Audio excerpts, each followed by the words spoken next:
Hi friends, welcome back to our channel. 5ാം ക്ലാസ്സിലെ social സയൻസിൻ്റെ മറ്റൊരു വീഡിയോയിലേക്ക് എല്ലാ കൂട്ടുകാർക്കും സ്വാഗതം. അപ്പോൾ ഇന്ന് ഈ വീഡിയോയിൽ നമ്മൾ നോക്കാൻ പോകുന്നത് സോഷ്യൽ സയൻസിൻ്റെ ആനുവൽ എക്സാമുമായി ബന്ധപ്പെട്ട കുറച്ച് ഇമ്പോർട്ടൻ്റ് ആയിട്ടുള്ള ക്വസ്റ്റ്യൻസും അവയുടെ ആൻസേഴ്സുമാണ്. അപ്പോൾ നമ്മൾ ഓൾറെഡി ക്വസ്റ്റ്യൻ പേപ്പർ അപ്ലോഡ് ചെയ്തിട്ടുണ്ട്. അപ്പോൾ ആവശ്യമായിട്ടുള്ള കൂട്ടുകാർ തീർച്ചയായിട്ടും പോയി കാണണം. English medium Malayalam medium upload ചെയ്തിട്ടുണ്ട്. അപ്പോൾ നേരെ നമുക്ക് ഈ വീഡിയോയിലേക്ക് കടക്കാം. ഒരു ആക്ടിവിറ്റി എന്ന് പറയുന്നത് the picture given below are the remains associated with the funeral practices in ancient times, write their names. ഇവിടെ തന്നിട്ടുള്ള രണ്ട് പിക്ചേഴ്സ് എന്ന് പറയുന്നത് ആൻഷ്യൻ ടൈമിൽ ഉണ്ടായിരുന്ന ഫ്യൂണറലിൻ്റെ പ്രാക്ടീസസിൻ്റെ പിക്ചേഴ്സാണ്. അപ്പോൾ ഇത് ഐഡൻറ്റിഫൈ ചെയ്തിട്ട് അതിൻ്റെ പേര് എഴുതാനാണ് പറഞ്ഞിട്ടുള്ളത്. ഒന്നാമത്തേത് എന്താണ്? നന്നങ്ങാടിയാണ്. രണ്ടാമത്തേത് അംബ്രല്ല സ്റ്റോൺ ആണ്. ഓക്കെ, ഇനി ഇതിലെ ബി ചോദ്യം, it has been decided to set up a history museum under the leadership of the social science club. What are the things to be collected in the history museum? ഇവിടെ സ്കൂളിൽ ഒരു social science ക്ലബിൻ്റെ ഭാഗമായിട്ട് ഒരു history museum ഉണ്ടാക്കാൻ decide ചെയ്യുകയാണ്. അപ്പോൾ അതിലേക്ക് ആവശ്യമായിട്ട് എന്തൊക്കെ നമുക്ക് കളക്ട് ചെയ്യാൻ പറ്റുമെന്നാണ് ചോദ്യം. ഇവിടെ ഒന്ന് തന്നിട്ടുണ്ട്, ഓൾഡ് യൂട്ടൻസിൽസ് തന്നിട്ടുണ്ട്. അതുപോലെ തന്നെ കോയിൻസ് കളക്ട് ചെയ്യാം, പാം ലീവ്സ് കളക്ട് ചെയ്യാം, ഓൾഡ് ടൂൾസ് കളക്ട് ചെയ്യാം. ഓക്കെ, ഇതൊക്കെ നമുക്ക് കളക്ട് ചെയ്യാവുന്നതാണ്. മറ്റൊരു ചോദ്യം, write down any 4 main ideals of Ashoka's policy of Dharma അഥവാ ധർമ്മ. ധർമ്മ എന്നതിലെ ഏതെങ്കിലും 4 മെയിൻ ഐഡിയൽസ് എഴുതാനാണ് പറഞ്ഞിട്ടുള്ളത്. ഇത് ഒരുപാട് ക്വസ്റ്റ്യൻ പേപ്പറിൽ കണ്ടിട്ടുണ്ട്. അപ്പോൾ കൂട്ടുകാർ നന്നായിട്ട് പഠിച്ചു വെക്കുക. എന്തൊക്കെ എഴുതാം? Obey parents, respect gurus, denotes animal sacrifice, express tolerance towards every religion, show kindness towards fellow creatures. Okay, ഇതൊക്കെ നമുക്ക് ചെയ്യാവുന്ന കാര്യങ്ങളാണ്. ഇതിലെ മറ്റൊരു ചോദ്യം, which war caused emperor Ashoka to accept Buddhism? Buddhism സ്വീകരിക്കാൻ വേണ്ടിയിട്ട് അദ്ദേഹം നടത്തിയ കാരണമായ വാർ ഏതാണെന്നാണ് ചോദിച്ചിട്ടുള്ളത്. ഏതായിരുന്നു? കലിംഗ വാർ ആയിരുന്നു. ഓക്കെ, മറ്റൊരു ചോദ്യം നോക്കൂ, observe the outline and write down the region that includes the area between an elevation of 7.5 meters and 75 meters above the sea level. Sea ലെവലിൽ നിന്നും 75 മീറ്റേഴ്സിനും 7.5 മീറ്റേഴ്സിനും ഇടയിലുള്ള റീജിയന് പറയുന്ന പേരെന്താണ്? മിഡ്ലാൻഡ് എന്നാണ്. ഓക്കെ, മിഡ്ലാൻഡ് എന്നാണ്. Write down the features of different physiographical sections and complete the table. ഇവിടെ തന്നിട്ടുള്ളതിലെ physiographical features complete ചെയ്യാനാണ് പറഞ്ഞിട്ടുള്ളത്. അപ്പോൾ ഫിസിയോഗ്രഫി ലോലാൻഡ് തന്നിട്ടുണ്ട്. അപ്പോൾ അവിടെ നമ്മൾ most of the region of forest, അതേതാണ്? This is a sandy tract ആണ്. ഇനി അടുത്തത് നമുക്കവിടെ rivers originated from physiographic unit composed if lofty mountains and hills എന്ന് കൊടുക്കാം. Fishing is the main occupation ആണ് അവിടുത്തെ. ഇനി approximately 75 meters elevation from the sea level. അതെങ്ങനെയാണ്? As an elevation up to 7.5 meter from the sea level. ഇങ്ങനെയാണിത് എഴുതി കൊടുക്കേണ്ടത്.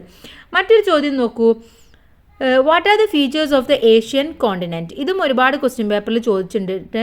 Asian കോണ്ടിനെൻറ്റിൻ്റെ features എഴുതാൻ എന്തൊക്കെ എഴുതാം?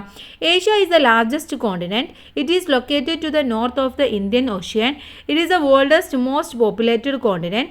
India is part of this continent. Okay, Asia എന്ന് പറയുന്നത് ലാർജസ്റ്റ് കോണ്ടിനെൻ്റ് ആണ്. ഇന്ത്യ അതിലാണ് ലൊക്കേറ്റ് ചെയ്തിട്ടുള്ളത്. അതുപോലെ തന്നെ ഒരുപാട് പോപ്പുലേഷൻ ഉള്ള ഒരു കോണ്ടിനെൻറ്റുമാണ്. The highest peak in the world is on the Asian continent. Which is the peak? ഏതാണ് ഏറ്റവും ഹയസ്റ്റ് ആയിട്ടുള്ള പീക്ക് ഏഷ്യൻ കോണ്ടിനെൻറ്റിലുള്ള? മൗണ്ട് എവറസ്റ്റ് ആണ്. Okay, Mount Everest. ഇനി ഇതിലെ മറ്റൊരു ആക്ടിവിറ്റി എന്ന് പറയുന്നത് prepare a poster conveying the message of water bodies are to be conserved. Water bodies conserve ചെയ്യണം എന്ന് പറഞ്ഞുകൊണ്ട് ഒരു പോസ്റ്റർ ഉണ്ടാക്കാനാണ് പറഞ്ഞിട്ടുള്ളത്. അപ്പോൾ അതിൽ എഴുതേണ്ട കണ്ടന്റ് പറഞ്ഞു തരാം. Save water bodies, save earth എന്ന് കൊടുക്കാം, സേവ് റിവേഴ്സ് എന്ന് കൊടുക്കാം, സേവ് എർത്ത് എന്ന് കൊടുക്കാം. പക്ഷേ നിങ്ങൾ പോസ്റ്റർ ഉണ്ടാക്കുമ്പോൾ നല്ല ഭംഗിയായിട്ടൊരു ബോക്സിൻ്റെ ഉള്ളിൽ എന്തെങ്കിലും അത് റിലേറ്റ് ചെയ്തിട്ടുള്ള പിക്ചറും കൂടെ വരച്ചു കൊടുത്താൽ നിങ്ങൾക്ക് നന്നായിട്ട് മാർക്ക് സ്കോർ ചെയ്യാൻ കഴിയും. ഇനി മറ്റൊന്ന് നോക്കൂ, അടുത്തൊരു ചോദ്യമാണ്, the picture given below show the remains of an education centre during the period of Gupta. Write the name of the education centres. Gupta പീരീഡിലുള്ള എഡ്യൂക്കേഷൻ സെൻറ്റേഴ്സിൻ്റെ റിമൈൻസ് ആണ് ഇവിടെ തന്നിട്ടുള്ളത്. അപ്പോൾ ഇതിൽ ചോദിച്ചിട്ടുള്ള ക്വസ്റ്റ്യൻ എന്ന് പറയുന്നത് ആ എഡ്യൂക്കേഷൻ സെൻറ്ററിൻ്റെ പേര് എഴുതാനാണ്. ഏതായിരുന്നു? നളന്ദ യൂണിവേഴ്സിറ്റി ആയിരുന്നു. Okay, Nalanda university. ബി ചോദ്യം, name the group of scholars belong to the court of Chandragupta. Chandragupta ടൂവിൻ്റെ കോർട്ടിലുണ്ടായിരുന്ന സ്കോളേഴ്സിൻ്റെ പേര് എഴുതാനാണ് പറഞ്ഞിട്ടുള്ളത്. ആരൊക്കെയായിരുന്നു? വരഹരമിലിയാൻ ആൻഡ് ഭാസ്കരാചാര്യ, ബ്രഹ്മഗുപ്ത. ഓക്കെ, ഇനി അടുത്തൊരു ചോദ്യം നോക്കൂ. The following table shows the physiography elevation from the sea level and major agriculture crops of Kerala. Complete the table. താഴെ തന്നിട്ടുള്ളത് കേരളത്തിൻ്റെ ഫിസിയോഗ്രഫി എലവേഷനാണ്, സീ ലെവലിൽ നിന്നുള്ള എലവേഷനാണ്. അപ്പോൾ അതിൻ്റെ ബേസ് ചെയ്തിട്ട് ഈ ഒരു ടേബിൾ കംപ്ലീറ്റ് ചെയ്യാനാണ് പറഞ്ഞിട്ടുള്ളത്. ഇവിടെ ഹൈ ലാൻഡ് എബോവ് 75 മീറ്റർ ആണ്. അവിടുത്തെ ഇമ്പോർട്ടൻറ്റ് അഗ്രികൾച്ചർ ക്രോപ്സ് എന്ന് പറയുന്നത് ഏതൊക്കെയാണ്? ടീ ആൻഡ് കോഫിയാണ്.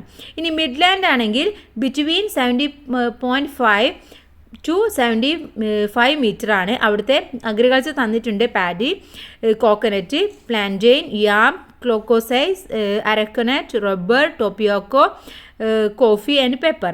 ഇനി അടുത്തത് അപ് ടു 70.5 മീറ്റർ ആണ്. പക്ഷേ അത് ഏതാണ്? കോസ്റ്റൽ ഏരിയാസ് ആണ്. അവിടെ കോക്കനറ്റും പാഡി ഫീൽഡുമാണ് മെയിനായിട്ടുള്ളത്.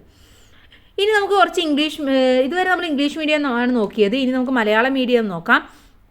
അശോക ചക്രവർത്തിയുടെ ധമ്മം എന്ന നയത്തിൻ്റെ പ്രധാന ആശയങ്ങൾ കുറിക്കാനാണ് പറഞ്ഞിട്ടുള്ളത്. മാതാപിതാക്കളെ അനുസരിക്കുക, ഗുരുക്കന്മാരെ ആദരിക്കുക, മൃഗബലി ഒഴിവാക്കുക, എല്ലാ മതവിശ്വാസങ്ങളോടും സഹിഷ്ണുത കാണിക്കുക, സഹജീവികളോട് കരുണ കാണിക്കുക. ഇനി അശോക ചക്രവർത്തി ബുദ്ധമതം സ്വീകരിക്കാൻ കാരണമായ യുദ്ധം ഏതായിരുന്നു എന്നാണ് ചോദിച്ചിട്ടുള്ളത്. അതാണ് കലിംഗ യുദ്ധം. മറ്റൊരു ചോദ്യം നോക്കൂ.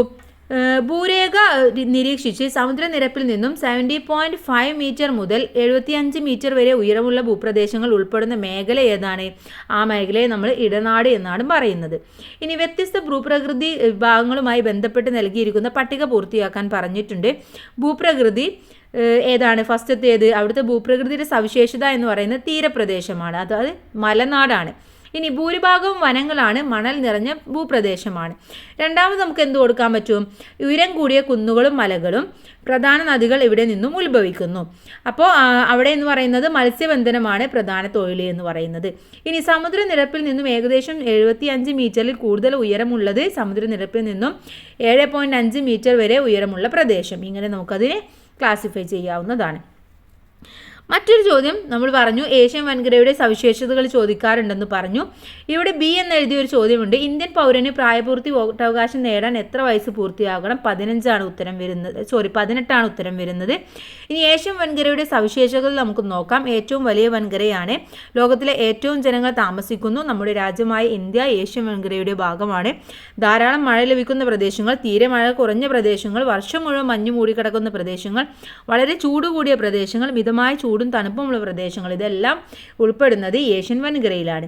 ലോകത്തിലെ ഏറ്റവും ഉയരം കൂടിയ കൊടുമുടി ഏഷ്യൻ വൻകരയിലാണ്. അത് ഏതാണ് എന്ന് ചോദിച്ചിട്ടുണ്ട്. അതാണ് എവറസ്റ്റ് കൊടുമുടി.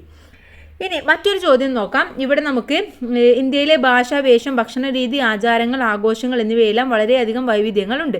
ഈ ഒരു പട്ടിക പൂർത്തിയാക്കാൻ പറഞ്ഞിട്ടുണ്ടായിരുന്നു. അപ്പോൾ പട്ടികയിൽ ചിലത് മിസ്സിംഗ് ആയിരുന്നു. അപ്പോൾ നമുക്ക് ഇവിടെ നോക്കാം. സംസ്ഥാനം തമിഴ്നാട്, അവിടുത്തെ ആഘോഷം എന്ന് പറയുന്നത് പൊങ്കലാണ്. ആസാമിലാണെങ്കിൽ ബിഹു ആണ്. കേരളത്തിലാണെങ്കിൽ ഓണമാണ്. ഉത്തരേന്ത്യയിലെയും ദക്ഷിണേന്ത്യയിലും പ്രധാന ഭക്ഷ്യധാന്യങ്ങൾ ഏതെല്ലാം എന്ന് ചോദിച്ചിട്ടുണ്ട്.